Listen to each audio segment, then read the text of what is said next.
गुरु भगवान के शुक्राने हैं। राधे राधे भगवान जी, राधे राधे भगवान जी। भगवान ने गीता में 3 मेन चैप्टर्स लिए हैं। वैसे तो साधना बहुत तरह से होती है। जंगल में चले जाना भी एक साधना है, पानी कम से कम पीना, कम से कम बोलना, कम से कम खाना, संसार को कम से कम देखना, कहीं जंगल में चले जाना, एकांत स्थान में चले जाना, किसी कुटिया बना करके उसमें रहना, किसी से न मिलना। बाहर की साधनाएं तो बहुत तरह से होती हैं, पर अंदर की साधनाओं में थोड़े हैं मार्ग। ध्यान योग है, राजयोग भी कहते हैं उसको, सांख्य योग है, ज्ञान योग भी कहते हैं उसको, भक्ति योग है और कर्म योग है। ये 4 मुख्य साधन भगवान ने गीता में लिए हैं। 6वां अध्याय ध्यान योग का है। बाकी ज्ञान योग, कर्म योग भगवान मिलाते हुए चले गए, दोनों को लेते गए साथ साथ, क्योंकि कर्म के साथ ज्ञान जरूरी है। अगर खाली कर्म करता रहता है आदमी तो उसके बहुत कर्म बन जाते हैं और जन्मों जन्मों भोगता है। 84 लाख योनियां हैं, कीड़े मकोड़े बनकर आता है, वो दुख पर दुख भोगता ही रहता है, उसे पता ही नहीं है क्या हो रहा है। पर योनियां हैं, काटनी पड़ती हैं। तो कर्म ना बन जाए ज़्यादा, तो भगवान ने साथ के साथ ज्ञान बताया है। ज्ञान योग, तो कर्म योग के साथ ज्ञान योग और सांख्य योग, ज्ञान योग और ध्यान योग। एक स्थिर आसन पर बैठकर काया, सर, गले को समान सीधा रखकर उसको चाहिए कि वो भगवान के ध्यान में बैठे, और इसका विस्तार 6वें अध्याय में भगवान ने किया है। 7वां अध्याय, 7वां, 8वां, 9वां, 10वां, 11वां, 12वां, ये 6 अध्याय भक्ति योग के। शुरू में भगवान ने सगुण साकार की भक्ति बहुत बताई है। सारे रूप मेरे हैं, सर्वत्र मैं ही तो हूँ, वासुदेव सर्वम, ये भी मैं बनाऊँ, ये भी मैं बनाऊँ, जिधर देखता है उधर मैं ही मैं हूँ, सब रूप मेरे हैं, सब मैं ही बनाऊँ। तो सगुण साकार की भक्ति बताई है। फिर निर्गुण निराकार की भक्ति बताई है, पर कहा कि वो थोड़ा मुश्किल पड़ती है, खासतौर से देह भाव वालों के लिए, जिनको ईश भाव है कि मैं शरीर हूँ, तो उनको निर्गुण निराकार की भक्ति बहुत भारी पड़ती है। तो भक्ति में फिर भगवान ने नाम महिमा भी कही है कि अर्जुन, नाम की जहाँ बात आई तो राम में हूँ, कृष्ण में हूँ, सारे देवी देवता मैं ही हूँ, सारे देवी देवता मुझसे ही हैं, जिसका नाम लो वो मैं ही हूँ, किसी का भी नाम लो मैं ही हूँ, सारे ग्रह नक्षत्र सब। जैसे कोई बृहस्पति देवता को मानता है कोई, तो बृहस्पति नक्षत्र, तो उनका ओम बृहस्पति नमः करके तरह तरह से मंत्र हैं सारे देवी देवताओं के लिए। ओम श्री सरस्वती नमः, ओम श्री महालक्ष्मी नमः। तो ऐसे करके बहुत सारे देवी देवताओं के सबके मंत्र हैं अपने अपने, और ग्रह जो हैं इनके अपने मंत्र हैं। शनि के अपने मंत्र हैं, राहु के अपने मंत्र हैं, केतु के अपने मंत्र हैं, चंद्रमा का अपना मंत्र है, गणेश जी का अपना मंत्र है। गणेश जी बुधवार के दिन माने जाते हैं, फिर मंगलवार को हनुमान जी का मंत्र है, फिर बृहस्पतिवार बृहस्पति देवता, जुपिटर विष्णु भगवान का दिन है, उनका अपना मंत्र है। सब देवी देवताओं के अपने मंत्र हैं, और जो 3 मुख्य भगवान के रूप हैं ब्रह्मा विष्णु महेश, उनके अपने मंत्र हैं। तो सबके जिनको जो मानता है। अब भारत में बहुत वैरायटी है, और वैरायटी शायद इसलिए भगवान ने दी है कि बच्चा जब से पैदा होता है और जब तक वो बूढ़ा हो जाता है, उसकी इतनी पसंद बदलती हैं और इतने कपड़े बदलते हैं उसके, तो भगवान ने सोचा होगा कि इसको देवी देवता भी उतने ही दे दो और उतने ही भगवान दे दो, ताकि इसका मन बोर न हो जाए। भाई एक समय था जब संतोषी माता चली, फ्राइडे का व्रत सर्वत्र सर्वव्यापक, सब लोग रखने लगे। संतोषी माता सब लोग रखने लगे। वैष्णो देवी माता जाने लगे तो भीड़ा भीड़ जाने लगी। और वहाँ बताते हैं ऊपर बड़ा सुंदर बन गया है, साफ़ सुथरा बन गया है। एक कोई गए तो उन्होंने कहा कि आप चलिएगा अगली बार, आपकी बार तो हम हो आए अकेले, अगली बार आप चलिएगा तो बहुत अच्छा बन गया है वहाँ। और दिल्ली से कटरा तक के लिए एक नई ट्रेन जाती है, बड़ी अच्छी ट्रेन है, बड़ा सब कुछ बड़ा सुंदर नज़ारा है। मन ललचा गया सुनकर, पर अभी ठंड इतनी है यहाँ तो काफ़ी ठंड पड़ रही है। तो ऐसे ऐसे सब तरफ मौसम, ये सब वो सब, इतने देवी देवता, इतना सब। हमारी जो बात चल रही है वो ये है कि वैरायटी बहुत है भारत में, सर्दी गर्मी, सुख दुख, लाभ हानि, जीवन मरण, मान अपमान, कितनी बात कह दी भगवान ने। ये जीवन में आते और जाते हैं, घबराना कैसा। हे अर्जुन, सब समय में मेरा स्मरण कर। तो बात ये चली कि जो नाम आप लेते हैं, जो आपको अच्छा लगता है, जिनको आप मानते हैं, उनका आप नाम लीजिए। और अगर अभी तक आपने कोई धारण नहीं किया नाम, कोई दीक्षा नहीं ली, कोई मंत्र नहीं लिया, तो फिर महामंत्र है हरे कृष्ण कृष्ण कृष्ण हरे हरे, हरे राम राम राम हरे हरे। ये महामंत्र का जप करिए जितना हो सके।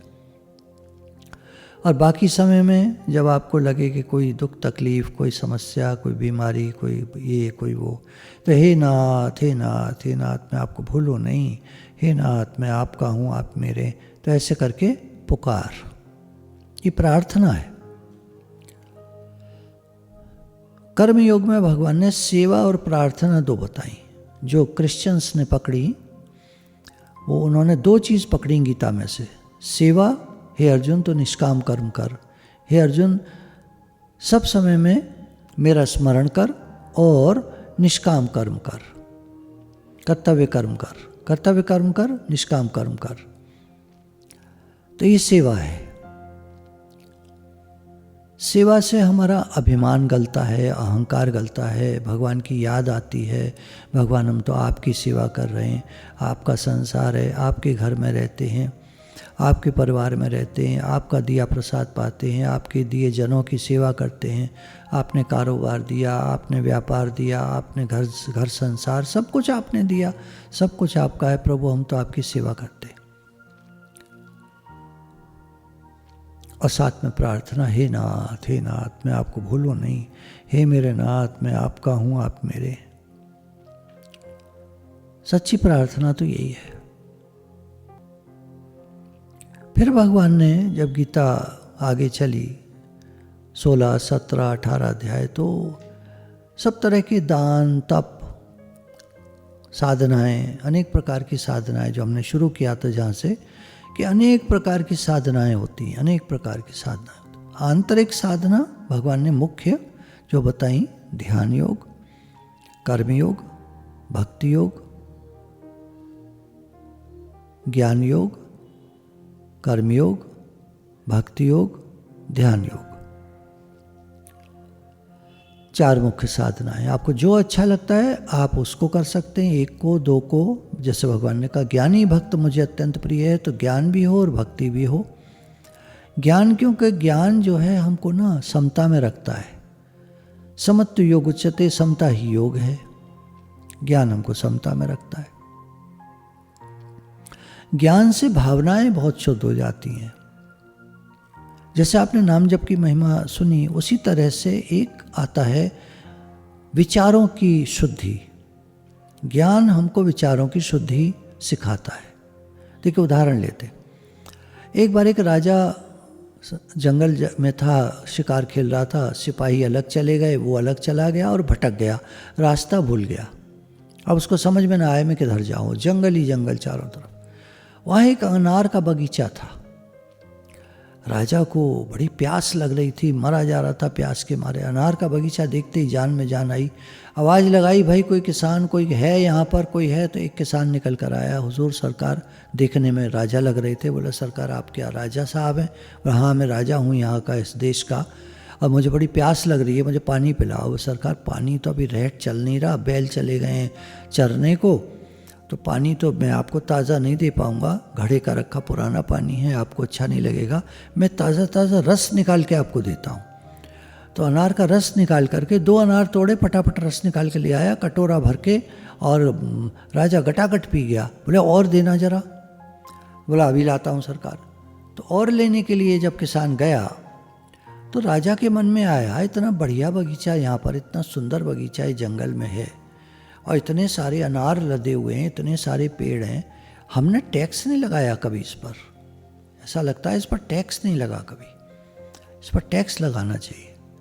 अब वो किसान लौट ही नहीं रहा है। राजा सोच रहा है, उसको अभी भी प्यास लग रही है, अरे भाई कहाँ चले गए भाई, लौट क्यों नहीं रहे, क्या बात है, रस क्यों नहीं निकाल पा रहे? वहाँ से आवाज़ आई, सरकार रस निकल ही नहीं रहा है अनार में से, अनार सूख गए। और क्या पागलपन है। राजा वहाँ एकदम पहुँचा तो देखता है 6 अनार कटे पड़े हैं, और उनका सबके दाने जो है निचड़े पड़े हैं, और रस ज़रा सा निकला है कटोरे में। कहता है ये कैसे हो गया भाई? तो किसान कहता है आप अपने विचारों को चेक करिए, ये कैसे हो गया मत पूछिए, आप अपने विचारों को चेक करिए। आप जितनी देर से यहाँ खड़े हैं, आप क्या सोच रहे हैं? किसान भी जरा, क्योंकि डरता नहीं था, जंगल का वासी था, वहाँ कोई आता जाता नहीं था, बड़ा कभी कोई सिपाही विपाही आ गए तो आ गए, कोई आता जाता नहीं था, सब डरते थे जंगल से। तो यहाँ पर रहता था तो निर्भय था, निर्भय था और निर्वैर था, किसी से वैर नहीं था उसका। जंगली जानवर भी इधर उधर से निकल जाते थे, इसके पास नहीं आते थे। तो कहता है भाई, राजा कहता है भाई देखो ऐसा है, अभी हम खड़े थे तो हमने सोचा तुम्हारा इतना बढ़िया बगीचा है, इतना सुंदर, इस पर टैक्स नहीं लगा कभी, बस सरकार इसीलिए रस सूख गया। अब आप देख लो, आप टैक्स लगा लो, मैं तो दे नहीं पाऊँगा, आप मुझे बंदी बना देना, आप मुझे मार देना, कुछ भी करना, टैक्स तो मैं नहीं दे पाऊँगा, क्योंकि इस सेवा के लिए अनार है, मैं ज़्यादा नहीं कमाता हूँ इनसे, केवल रोटी खाता हूँ, रूखी रोटी खाता हूँ मैं। और मेरी आप उसमें देख लीजिए पोटली अभी रखी है, सुबह मैंने चूल्हा जलाया था, 1 टाइम जलाता हूँ, और 2 टाइम भोजन करता हूँ, सिर्फ रूखी रोटी खाता हूँ।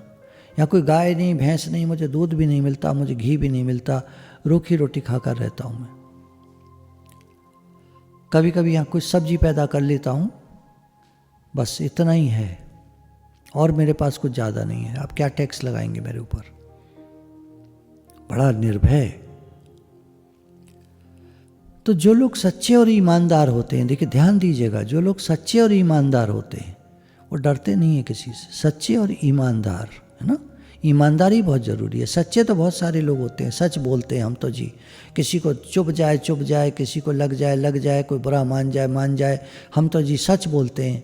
ऐसा सच किस काम का? भगवान ने गीता में कहा है कि कड़वा सच नहीं बोलना चाहिए कभी जो किसी को हर्ट करे, मीठा सच बोलना। सच मीठा कर बोलिए, अगर सच बोलने का ही है तो ठीक से बोलो। आपको सब समझ है कैसे मेरे वर्ड्स किसी को हर्ट करेंगे, कैसे मेरे वर्ड्स किसी को खुशी देंगे, शांति देंगे।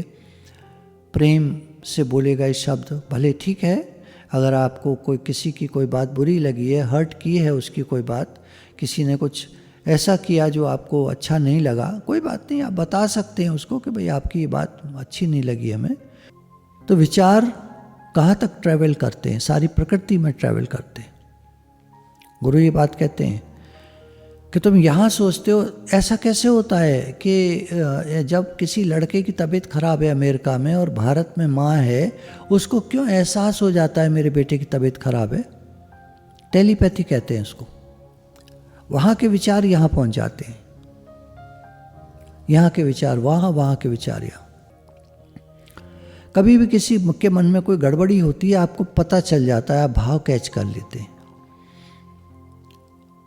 ऐसे विचार, जब कोई आदमी विचार करता है, भाव क्या है विचार, तो विचार करता है तो कोई गलत विचार जब करता है तो कैच हो जाते हैं, अच्छे विचार करता है तो कैच हो जाते हैं, प्रेम के विचार करता है तो कैच हो जाते हैं।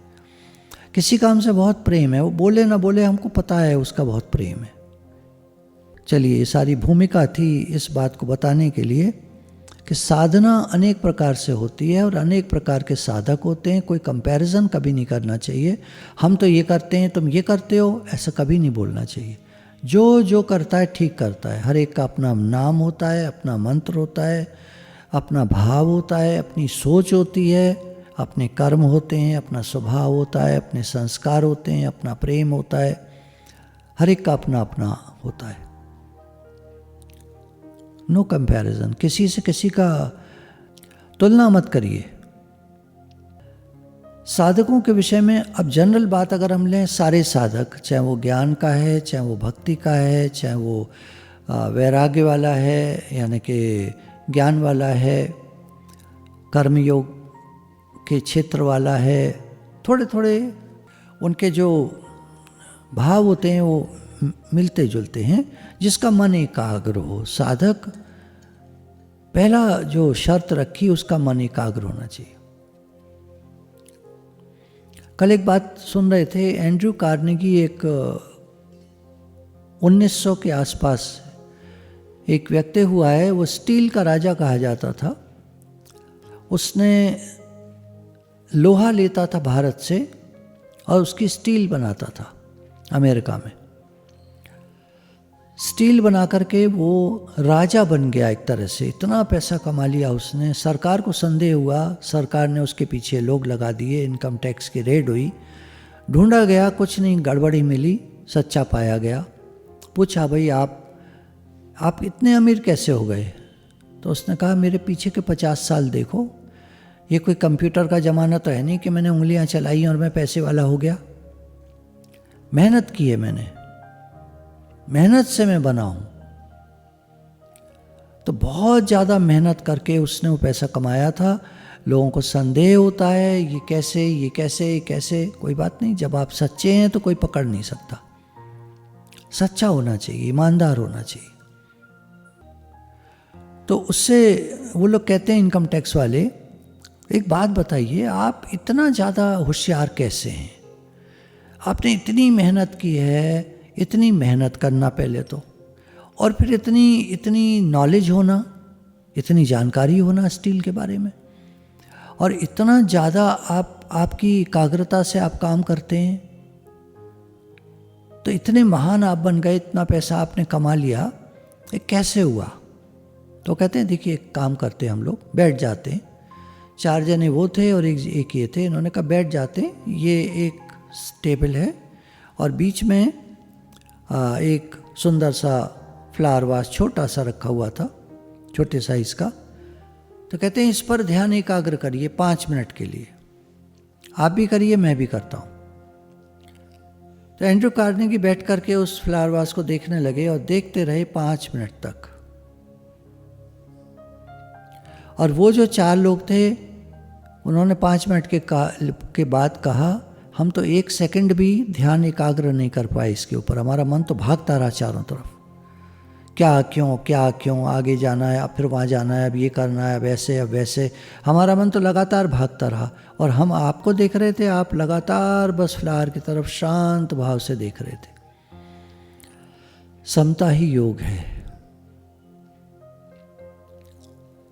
अब आप कहेंगे अभी आप देखने की बात कर रहे हैं, वो आपने समता वर्ड यूज़ कर लिया। समता अर्थात जिस बात में भी आप हैं उसमें सम और शांत है। अगर वो देख रहे हैं फ्लावर वास की तरफ तो देख रहे हैं बस। एक फूल आप तोड़ के लगा लीजिएगा अभी सत्संग के बाद में, अपनी टेबल पर रख लीजिएगा किसी पानी के उसमें बर्तन में, और नहीं हो तो कुछ भी रख लीजिए, कुछ भी रख लीजिए, भगवान की मूर्ति रख लीजिए, भगवान की फ़ोटो रख लीजिए, और 5 मिनट तक लगातार एक रस देखते रहिएगा, बिल्कुल एक रस। मन कहीं ना जाए, मन, आँखें और ईयर वो तो सवाल ही नहीं है, मन कहीं ना जाए। आँखें भी स्थिर, शरीर भी स्थिर, नो हिलिंग डुलिंग, हिलना डुलना बिल्कुल नहीं है, बिल्कुल शांत भाव से 5 मिनट। घड़ी आपको पता वहाँ कहीं ऐसे रख लीजिएगा जो हर समय घड़ी ना दिखती रहे आपको, थोड़ा सा साइड, ताकि आपको एक आइडिया लगे कि हाँ आप 5 मिनट हो गए होंगे और आपने घड़ी देख ली और बस 4 हुए हैं तो 1 मिनट और बैठो। 5 मिनट। चलिए, आप लोग सोचेंगे आप क्यों नहीं करा देते अभ्यास, तो मैं करा दूंगा अभी, कोई बात नहीं। पहले हम इसको थोड़ा सा पढ़ लेते हैं, फिर हम बीच में 5 मिनट के लिए इस अभ्यास को करेंगे। बिल्कुल शांत भाव से हम बैठे रहेंगे, आंखें स्थिर, शरीर स्थिर। स्थिर का मतलब ये नहीं होता कि अकड़ करके सीधे बैठ जाए, जितना भी सीधा बैठ सकते हैं, जितनी भी स्थिरता हो सकती है उतनी स्थिरता बना के रख सकते हैं। अभी कर लें तो अभी कर लीजिए। चलिए 5 मिनट के लिए मैं टाइम देख लेता हूँ। ठीक है,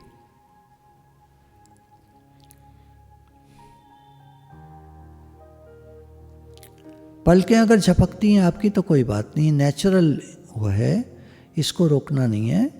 आंखें जिनकी खुली रहती हैं बिल्कुल स्थिर, उनका बहुत अभ्यास होता है तब खुली रह पाती हैं। बाकी आँखों में कोई दिक्कत भी होती है, जैसे मेरे इस समय थोड़ा सा दिक्कत है आँख में, तो मेरी पलकें थोड़ा झपक जाएंगी, कोई बात नहीं। आपकी झपकें नहीं झपकें, आपकी लगातार खुली रहें, तो आप अपनी महानता को चेक करें। 5 मिनट के लिए बिल्कुल शांत।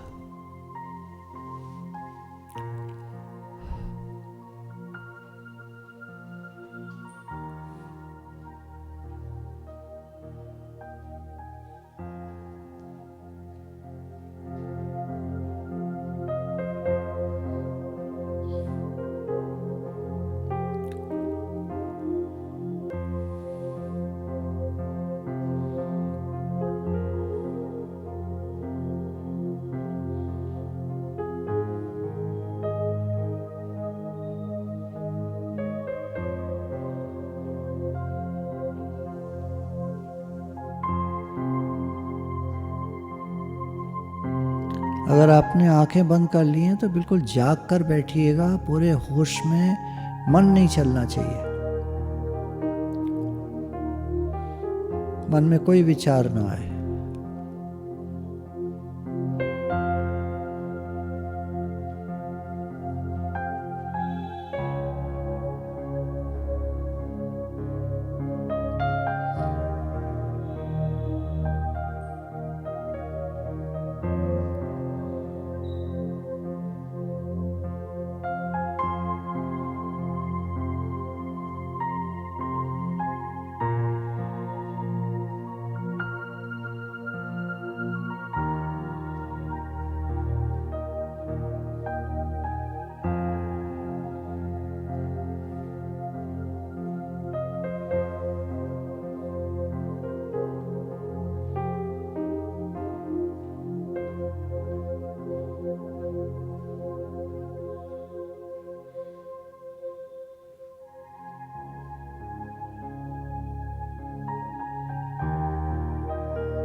गुरु भगवान के शुक्राने हैं।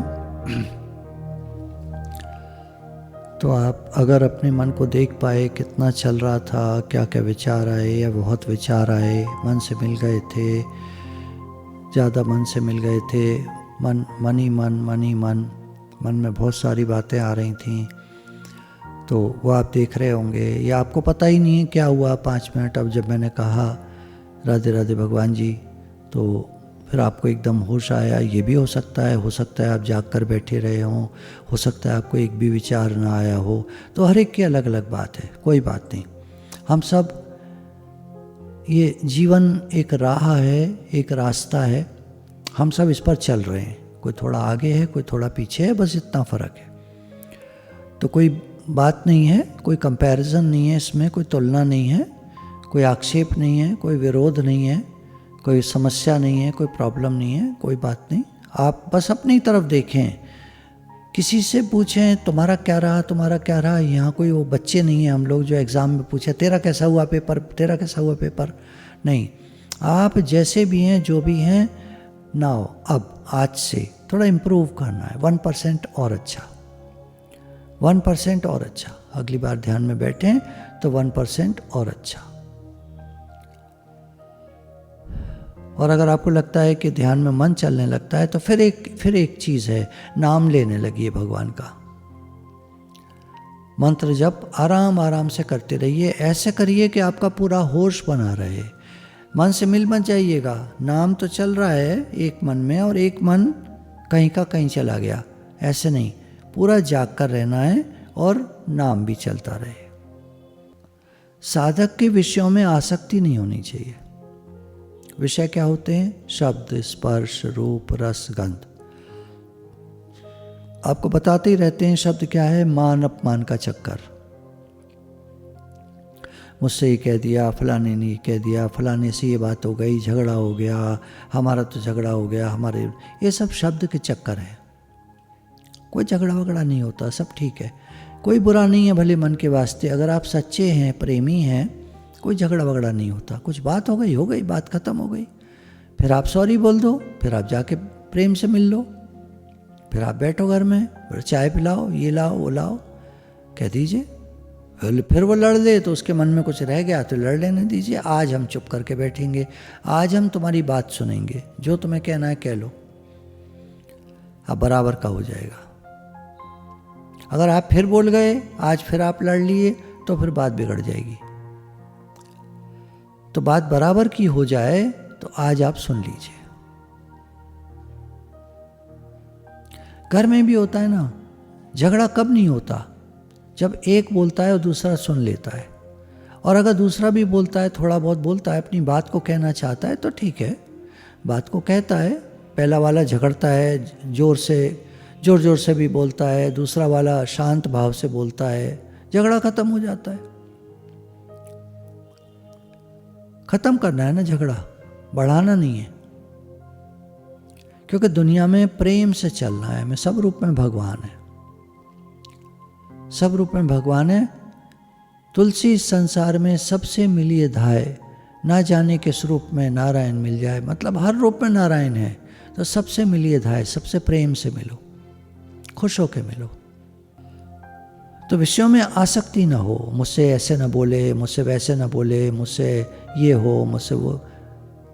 शब्द का चक्कर ध्यान हटा लेता है साधक। ठीक है, सबके स्वभाव संस्कार हैं, कोई कैसे बोलता है, कोई कैसे बोलता है, शब्द का चक्कर क्या महत्व देना।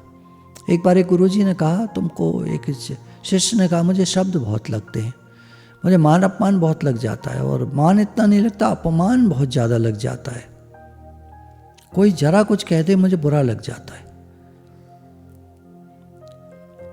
गुरुजी ने कहा, एक काम करो, थोड़े से पर ले आओ कहीं से।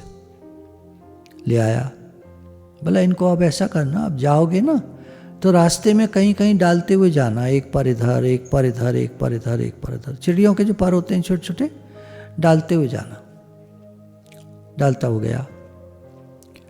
सुबह आने का था तो गुरुजी ने खबर कहलवाई कि वो पर जो कल तुमने डाली थे रास्ते में, उनको बीन कर वापस ले आना। अब आया तो देखा एक भी पर नहीं है। कहाँ गए भाई, कहाँ गए भाई? हवा के साथ उड़ गए, छोटे छोटे पर थे, हवा के साथ उड़ गए। आके लौट के आया, गुरुजी पर तो एक भी नहीं मिला। बोला शब्द का वजन कितना होता है तुम्हें पता है? कहता है जी शब्द का वजन, क्या मतलब? बोला शब्द में कितना वजन होता है, कितना भारी होता है? 10 ग्राम का, 20 ग्राम का, 1 किलो का, एक शब्द कितना वजन का होता है? कहता है जी क्या बात कह रहे हैं आप, शब्द में तो कोई वजन ही नहीं होता, हवा की तरह होता है। बोला हवा की तरह हवा में उड़ा दो उसको, तुम इतना क्यों अपने में मानते हो? क्या है ना, साधकों ने सत्संग इतना सुन लिया होता है कि वो हर बात को जीवन में लगाते हैं। देखिए एक तो होता है खाली सुनना, आपने 50 सत्संग सुन डाले, वो इतना महत्व नहीं रखेगा।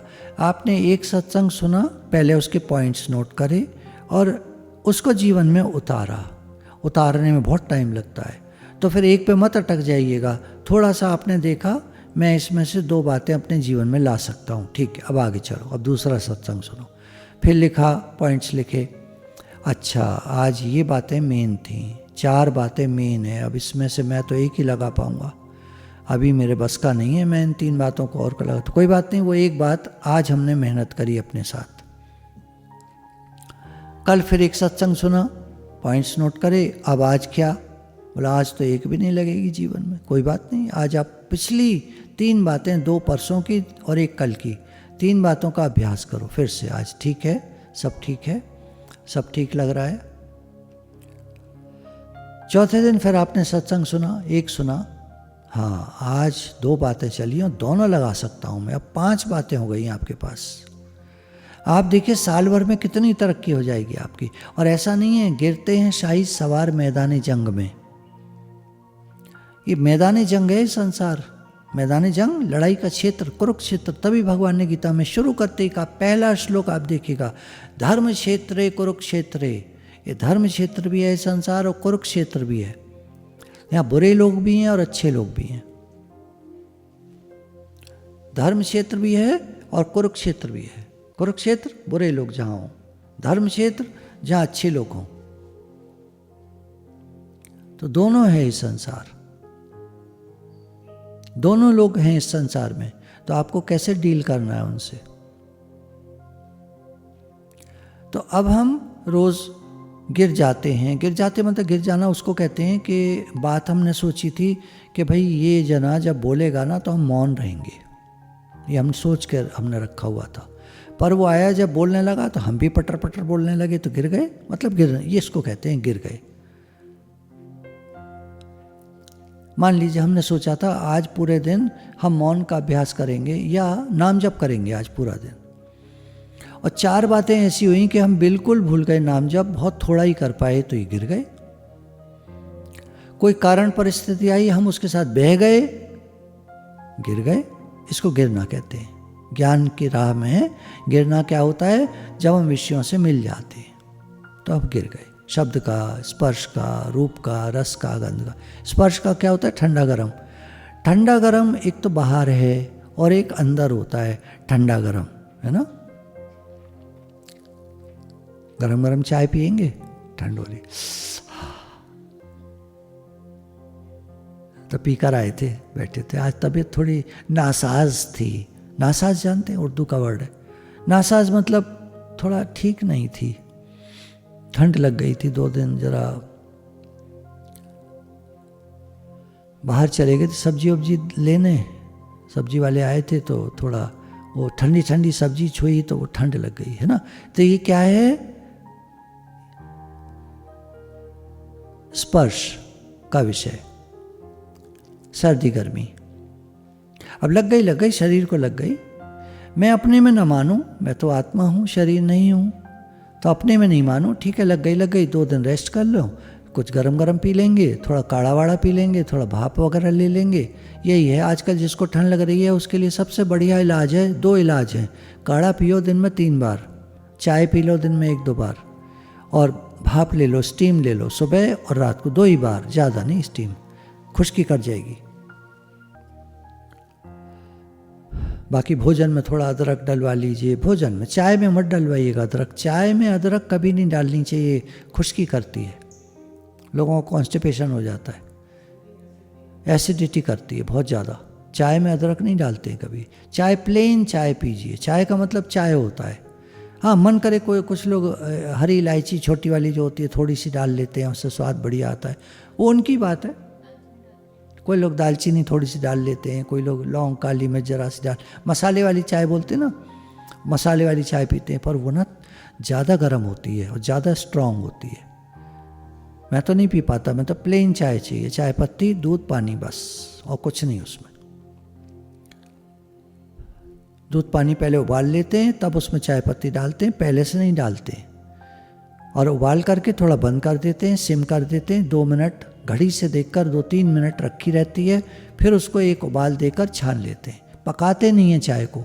चाय पकाने से बहुत तेजाब पैदा करती है, एसिडिटी करती है शरीर में, उबासी और जवाई आना और डकारें आना और ये सब, और कॉन्स्टिपेशन हो जाना। चाय बहुत नुकसानदेह चीज़ है अगर बेअदबी से बनाई जाए। बेअदबी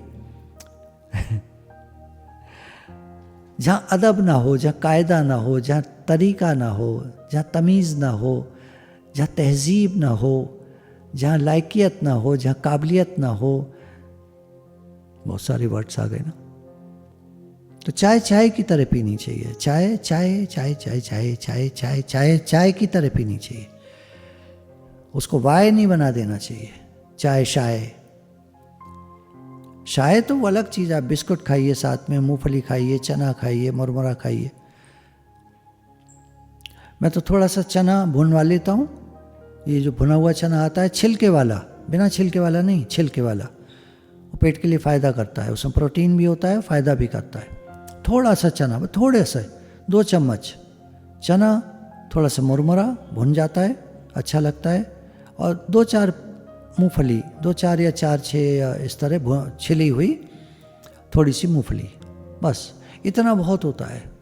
बिस्किट फिस्किट खाना, नमकीन खाना, ये सब चाय के साथ ना, ये अब पता नहीं लोग कैसे कर लेते, मुझे नहीं मालूम, जो भी ये सब ठीक है, यहाँ लिखा है ये तो ठीक है, सब ठीक है। तो विषयों में आसक्ति ना हो, शब्द स्पर्श रूप, ये देखूंगा वो देखूंगा, ये अच्छा लगता है, ये बुरा लगता है, रूप का विषय है ना, रूप देखने का, आंखों से जो दिखता है वो रूप का विषय है। भगवान की फोटो भी दिखती है आंखों से, और कहना चाहिए खराब चीज़ें भी दिखती हैं आंखों से। तो हमारा ध्यान किधर है, हमारा ध्यान किधर है? आसक्ति का क्या मतलब हुआ? हमारा ध्यान किधर है? भगवान की तरफ है या संसार में है? हमारा ध्यान किधर है? आसक्ति कहेंगे जब संसार की तरफ चिपकन है तो आसक्ति है। शब्द स्पर्श रूप रस, क्या खाऊंगा, रस ये भोजन का विषय, खाने का विषय, उससे जो रस आता है ना उसको रस का विषय कहते हैं। खाने से जो रस बनता है, और रस आता है समोसा और पकौड़े और ये और वो और ये और वो, ये खाने में जो रस आता है, रस बुद्धि, इसको विषय की आसक्ति कहते हैं, रस में आसक्ति। एक होता है जो बने वो खा लीजिए आप, सात्विक। सात्विक भोजन कौन सा? अभी तैयार पका, 1 घंटे के अंदर भोजन तैयार, भोजन जब तैयार हो जाए, उस तैयार होने के 1 घंटे के अंदर भोजन कर लेना चाहिए, वो सात्विक होता है। और आपने जो भी बनाया है, ज़्यादा तेल घी मिर्च और ये और मसाले और एक कम, सब चीज़ कम मात्रा में, जो आपको ठीक लगता है मात्रा में डाल करके, फ्रेश ताज़ा सब्जियां, ताज़ा कोई जो भी आइटम आप लेते हैं वो सात्विक है, जो आपको सूट करता है, शरीर को नुकसान नहीं करता, भारी नहीं होता। तमोगुणी कौन सा? बासी, जो आपको नुकसान करे, बदबू वाला, कुत्ता मुंह डाल गया हो, कोई बात नहीं, हटा, थोड़ा सा हटा दो, खाओ, और क्या फेंकोगे थोड़े ही, नहीं, वो तामसी कहा जाता है। विषय की महान शक्ति ही ज्ञानी भक्त और विद्वान को या कर्मयोगी को क्षोभ करा देती हैं। जब हमारा मन विषयों में जाता है तो हमको दुख होता है, क्योंकि विषयों से पूरा सुख किसी को नहीं मिलता, पूरा सुख किसी को नहीं मिलता, अधूरा मिलता है। क्योंकि जैसे वो भोगना चाहता है व्यक्ति वैसे नहीं भोग पाता, और उतना उसको उस समय सुख नहीं मिलता जितना वो सोचता है कि बड़ा मज़ा आएगा, बड़ा सुख मिलेगा, ये खाऊंगा, वो खाऊंगा, वहाँ जाऊंगा, ये देखूंगा, तरह तरह से विषय जो हैं, शब्द स्पर्श रूप, वहाँ जाऊंगा तो मेरा मान होगा, वो लोग पूछेंगे, तारीफ होगी, उन्होंने पूछा भी नहीं। तो विषय की महान शक्ति मनुष्य को क्षोभ करा देती है, दुख पैदा कर देती है, मन में अतृप्ति आती है। जितना भोग कर आनंद लेना चाहता है व्यक्ति, उतना आता नहीं उसको, तो अतृप्ति हो जाती है, और प्यास बढ़ती है, और भोगना चाहता है और प्यास बढ़ती है, और भोगना चाहता है और प्यास बढ़ती है। मच वॉन्ट्स मोर, जिसको जितना मिलता है उसको और चाहिए। कैसे करें इस आदत को कम करने के लिए? बड़ी बढ़िया युक्ति आजकल गुरु ने बता रखी है कि आपके पास अगर है ना, अपने खाने रहने यूज़ करने से ज़्यादा है तो उसको सबके हित में लगाओ। तो सबके हित में जो लोग लगा रहे हैं उनको बड़ी खुशी आ रही है। पहले नहीं आती थी उनको खुशी, रख रख के जोड़ कर जमा कर करके खुशी नहीं आती थी। अलमारियाँ भर गई थी लोगों की कपड़ों से, ठुस गई थी, कपड़ा रखने की जगह नहीं थी, और ले आए 4 कपड़े, अब कहाँ रखें? बोले सर पे रखो। तो जब उन्होंने दिया, सब ने पीछे के टाइम में बहुत सारा सर्व के हित में लगाया गया, सब सेवाओं में लगाया गया, बड़ी खुशी आई सबको। जो भी ज़्यादा है आइटम जो आप यूज़ नहीं करते, जो आपके काम का नहीं है, उसको आप आगे पास कर दीजिए, किसी को भी दे दीजिए। कोई ना मिले तो कबाड़ी को दे दीजिए, वो तो ले ही जाएगा, उसके लिए तो सब कबाड़ा है, उसको तो इकट्ठा ही करना है कबाड़ा। दो दोस्त हैं, मैंने आपको बताया था, रात को निकलते हैं, कंबल उड़ा देते हैं कोई ज़रूरतमंद को। वही दोस्त हैं जब निकलते हैं, बच्चों को देखते हैं कोई कूड़ा बीन रहे हैं, कोई कुछ कर रहे हैं, उनको बुलाते हैं और उनको समोसा खिलाते हैं। बड़े खुश होते हैं बच्चे समोसा खाकर, राधे राधे बुलवाते हैं, फिर उनसे वो राधे राधे बोलते हैं बच्चे। कितना चारों तरफ नाम फैल रहा है भगवान का। तो ज़्यादा है तो सबके हित में लगाओ। देखिए ज़रूरी नहीं होता आप लाख रुपया लगाओ, है ना, ये कंसेप्ट क्लियर हो जाना चाहिए।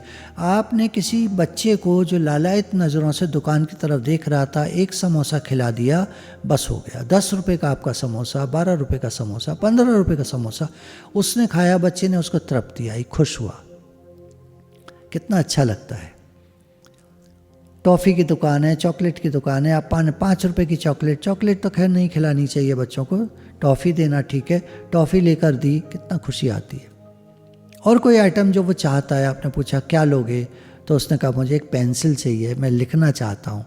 तो आपने एक पेंसिल, एक शार्पनर, एक रबड़, पूरा काम करिए।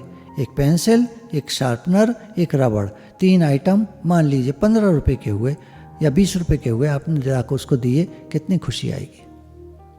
छोटी छोटी सेवाएं अपनी आसक्ति को कम करने का बड़ा सीधा और सरल उपाय है। दो, शुरू में नहीं पता चलेगा आपको, शुरू में कुछ नहीं समझ में आएगा, बोले हम तो 15 दिन से ही काम कर रहे हैं, कोई मिलता है तो उसको दिलाते हैं, हम तो कोई आसक्ति कम नहीं हुई। आप करो 1 साल, 1 साल बाद आप जम के कहोगे हमारी सारी आसक्तियां कट गई हैं। जब आप सर्व के हित में लग जाते हैं ना, तो आपकी बहुत सारी आसक्तियां कट जाती हैं, पता नहीं कहाँ कहाँ आसक्तियां पड़ी हुई हैं, वो सारी इकट्ठी कट जाती हैं। बोला सिर्फ ये छोटी छोटी चीज़ें देने से, हाँ ये तो कमाल की बात है, लोगों के अनुभव सुने हैं मैंने, तभी मैं आपको बता रहा हूं। एक फ़ोन आया था तो बता रहे थे कि एक हमारे पास में थोड़ा दूर पर एक कुछ ऐसा व्यक्ति रहता है, कुछ दिमाग से बहुत कमज़ोर है, तो उसको हम रोज़ भोजन करा देते हैं। वहाँ जो भोजनालय है वहाँ पे हमने पैसे जमा कर दिए कि आप इसको रोज़ एक टाइम भोजन करा दिया करो, उसको रोज़ एक टाइम भोजन मिल जाता है। देखिए कितनी कितनी आसान बात है। हमारे यहाँ मैरिज रोड पर भी एक भोजनालय है, बहुत ऐसा टेंट लगा रखा है, पंडित जी का ढाबा करके, छोटा सा है ढाबा। वो दाल चावल रखते हैं और रोटी बनाते हैं, और रोटी और दाल और चावल इस तरह से देते हैं, सब्जी बनाते हैं। तो वो हम जब कभी होता है तो कुछ पैसे भिजवा देते हैं, तो गरीबों को खिला देना, तो फ़ोटो खींच कर भेज देते हैं कि देखिए आज हमने इसको खिलाया, उसको खिलाया, इसको। तो ऐसे करके क्या जाता है, थोड़ा सा कुछ खर्चा कर देने में क्या जाता है। आसक्तियाँ बहुत कटती हैं, ये मैं मेरेपन का जो भाव है ना, बहुत कटता है।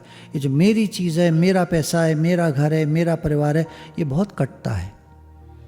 साधक वही है जो साधना करे, साधन जो मन पर बोधे। साधु कौन? साधु के लिए गुरु ग्रंथ साहब में व्याख्या दी है, साधु सो जो मन पर बोधे, राम नाम आत्म में शोधे। साधु वो जो मन का प्रबोध करता है, एग्जामिन करता है, स्वाध्याय करता है, देखता है, जानता है उसको, उसका विश्लेषण करता है, मेरा मन कहाँ कहाँ जाता है। राम नाम आत्म में शोध, अपनी आत्मा में राम नाम का शोध करता है, रिसर्च करता है। रिसर्च, मेरा नाम कहाँ खो गया, भगवान का, मैं भगवान से आया था, भगवान के पास वापस जाना है, उनका नाम कहाँ खो गया, मैं कहाँ लग गया संसार में। ये मिलने वाला कुछ नहीं तो रास्ता है। आप जाते हो कहीं किसी उस पर धार्मिक स्थान पर धर्मशाला लेते हो, वहाँ रहते हो थोड़े दिन, मेरा कमरा कहते हो, फिर चले जाते हो। तो रास्ता है, एक रास्ता है जिंदगी, जो थम गए तो कुछ नहीं। जिंदगी के सफ़र में गुजर जाते हैं जो मुकाम।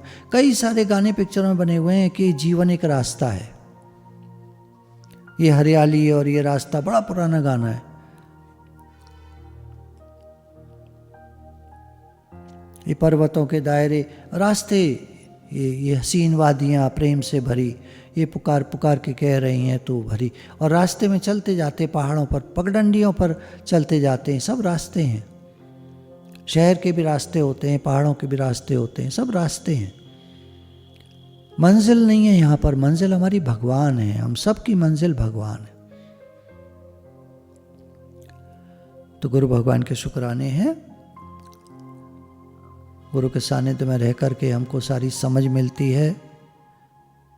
खास योग जो हैं, ध्यान योग, ज्ञान योग, भक्ति योग, कर्म योग, इनकी पूरी जानकारी हमको गुरु से मिलती है। जो भी साधन हम अपनाना चाहते हैं, कोई कहते हैं हम तो सारे साधन लेके चलते हैं इकट्ठे, सारे लेके चलो, पर आज जो एक टेक्निक आपको कराई वो ध्यान रखना। 5 मिनट के लिए आप एकांत में अकेले बैठ जाना और आपका ध्यान कहीं ना जाए। वैसे 5 मिनट कम बताते हैं, कहा गया है 10 मिनट के लिए एकांत में बैठना चाहिए, सुबह और शाम ध्यान में। ध्यान किस में? भगवान में। भले सामने एक फ़ोटो रख लीजिए और उनको देखते रहिए, और अगर आपको आंखें खुली ज़्यादा दिक्कत हो रही है तो आंख बंद कर लीजिए, फ़ोटो देखिए, आंख बंद कर लीजिए, आपको जैसे अच्छा लगे। कुछ लोगों को खुली आंख से दीवार देखना अच्छा लगता है, प्लेन, मतलब कुछ नहीं है, बिल्कुल साफ़ है, वो बहुत अच्छा लगता है। आपको जो अच्छा लगे, दीपक जला लीजिए, मोमबत्ती जला लीजिए, लाइट जला दीजिए छोटी सी कोई कमरे में, हल्का सा प्रकाश है, कुछ भी करिए। दोनों टाइम नहीं कर पाते, एक टाइम निकाल करके 10 मिनट के लिए ध्यान करना ही करना। एक टाइम कर लीजिए, चलिए पहले शुरू में एक टाइम रोज़ करेंगे हम 10 मिनट ध्यान। बिल्कुल शांत भाव से बैठेंगे और मन से नहीं मिलना है, मन के विचारों से नहीं मिलना है, जाग कर बैठना है। ये हमारा टारगेट है, इसको हमें अचीव करना है। 10 मिनट तक no thoughts, not mixing with the thoughts, विचारों से नहीं मिलना है। उठने की कोशिश करते हैं विचार, उठने की कोशिश करते हैं, नहीं मैं जाग कर बैठूंगा, नहीं मुझे मन से नहीं मिलना है, जाग कर बैठूंगा। एकदम जाग कर बैठिए। गुरु भगवान के शुक्राने हैं। राधे राधे भगवान जी, राधे राधे भगवान जी, राधे राधे भगवान जी, राधे राधे भगवान जी, राधे राधे भगवान जी।